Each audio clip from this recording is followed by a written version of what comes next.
క్రీస్తునందు ప్రియమైన సహోదరి సహోదరులకు యేసుక్రీస్తు నామములో శుభములు. దేవుని యొక్క నూతనమైన కృప మీకు కలుగునుగాక. ఈరోజు దేవుడు మనకిచ్చిన మాట ఇర్మీయా గ్రంథము 20వ అధ్యాయము 10వ వచనం. నలుదిక్కుల భయము అని అనేకులు గుసగుసలాడగా వింటిని, వారు దుర్మార్గుడని మీరు చాటించిన ఎడ్ల మేమును చాటింతు అందరు. అతడు ఒకవేళ చిక్కపడును, అప్పుడు మనం అతన్ని పట్టుకొని అతని మీద పగ తీర్చుకుందామని చెప్పుకొనొచ్చు. నాకు స్నేహితులైన వారందరూ నేను పడిపోగా చూడవలనని కనిపెట్టుకుని ఉన్నారు.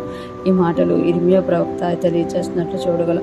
ఇర్మీయా ప్రవక్త ఎప్పుడైతే దేవుని మాట తెలియజేశారో, ఆయన మాట తెలియచేయడం వల్ల అక్కడున్న ప్రజలకు ఆ మాట నచ్చక అతని మీద పగపట్టినట్టుగా చూడగలం. నలుదిక్కుల భయము అని అనేకులు గుసగుసలాడగా వింటుని, అంటే నలుదిక్కులో కూడా భయము కలుగుతుంది అని అతన్ని భయపెట్టాలని చూస్తున్నట్టుగా మనం ఇక్కడ చూడగలం అన్నమాట. ఇంకొకటి అంటారు కదా, వారు దుర్మార్గుడని మీరు చాటించిన, అంటే ఇర్మీయా ప్రవక్త మీద ఒక ముద్రను వేస్తున్నారు. ఏంటి అది అంటే, వాడు దుర్మార్గుడని మీరు చెప్పండి, అలాగ మీరు చెప్పినట్ల మేము చెప్తాం, అలాగా మీరు చాటించండి, మీరు వాడు దుర్మార్గుడు అని, అలాగైతే మేము కూడా వాడు దుర్మార్గుడు అని చాటిస్తాము అని చెప్తున్నారు. అతడు ఒకవేళ చిక్కపడును, అప్పుడు మనం అతను పట్టుకొని అతని మీద పగ తీర్చుకుందామని చెప్పుకొనచ్చు. అంటే మనం అలాగే ఎప్పుడైతే అతని చుట్టూ భయం ఉందని చెప్పి అతడు ఎప్పుడైతే చిక్కపడతాడో, మనం అతడు దుర్మార్గుడని చాటిస్తాము.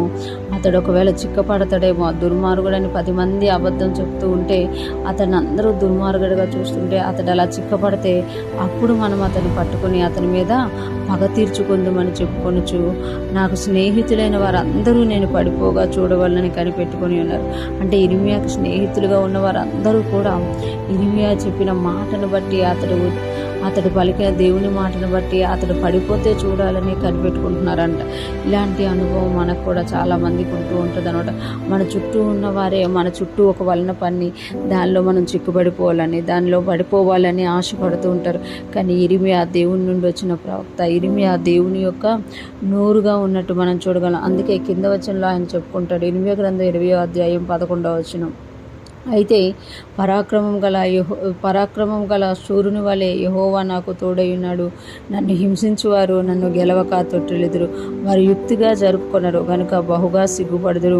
వారెన్నడూ మరువబడని నిత్యావమానము పొందుదురు. యెహోవా నాకు తోడయ్యున్నాడు. పరాక్రమం గల శూరుని వలె యెహోవా నాకు తోడయ్యున్నాడు. ఈరోజు దేవుడు మనతో చెప్తున్నారు కదా, మీరు దేవుని మాట ప్రకారం జీవిస్తే, దేవుని వాక్యానుసారంగా జీవిస్తే, మీ చుట్టూ ఎంతమంది లేచినా, మీ చుట్టూ ఎంతమంది మీకు విరోధంగా వలలు పనినా, మీకు విరోధంగా మిమ్మల్ని చిక్కించుకోవాలని చూసినా, మీరు పడిపోవాలని చూసినా, దేవుడు మీకు సూర్యుని వలె తోడుంటాడంట. వారు యుక్తిగా జరుపుకోరు కనుక వారు ఏమైపోతారు, అవమానం పొందుతారట, వారు తొట్టిల్లిపోతారనమాట. ఇంకొకటి, నిత్య అవమానం వారు పొందుతారు అని ఇక్కడ ఇర్మీయా ప్రవక్త తెలియజేస్తున్నమాట. ఈరోజు ఫ్రెష్ మనం వింటున్న ప్రతి ఒక్కరూ జ్ఞాపకం చేసుకోవాలి.